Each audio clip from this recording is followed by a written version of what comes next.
Шефовите на Европскиот совет и на Европската комисија Шарл Мишел и Урсула фон дер Лајен на состанокот во Брисел изразија желба за што потесни врски со земјите од Западен Балкан, со цел Европската унија да го зачува кредибилитетот откако неодамна бе одложени надежите за членство на Северна Македонија и Албанија. Во октомври лани на Скопје и Тирана им беше кажано дека тоа ќе биде така се додека не се реформира унијата.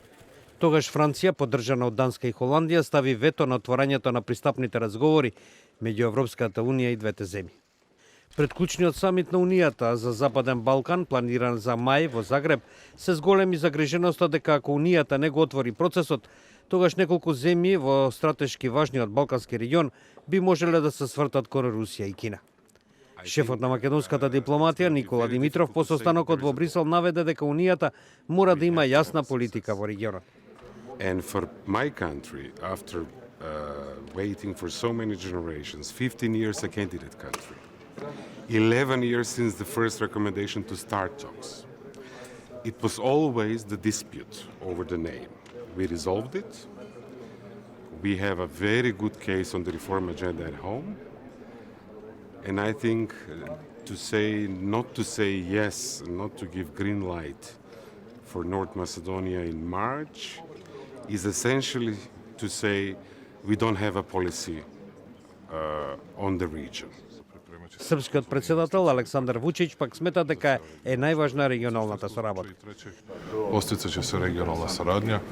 U tim okvirima mi računamo da je veoma važno i da unapređujemo naše odnose u okviru, kako mi to nazivamo, mini Schengenu. Мило Ѓукановиќ, председател на Црна Гора, која како и Србија веќе ги има почнато преговорите со Унијата, оцени дека новата методологија е прифатлива. Je to model koji pretenduje da da bolji tempo i veću transparentnost procesu proširenja. Председателот на Косово Хашим Тачи пак запрашан за можноста за договор со Србија рече.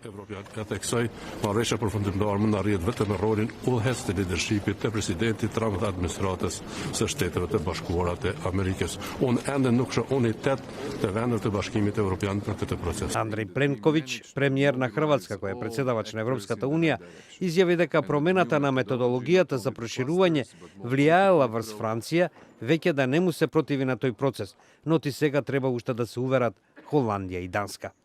Тој додаде дека очекува до крајот на март да се заукружи и усвои ставот на Унијата за почеток на преговорите со Северна Македонија и Албанија.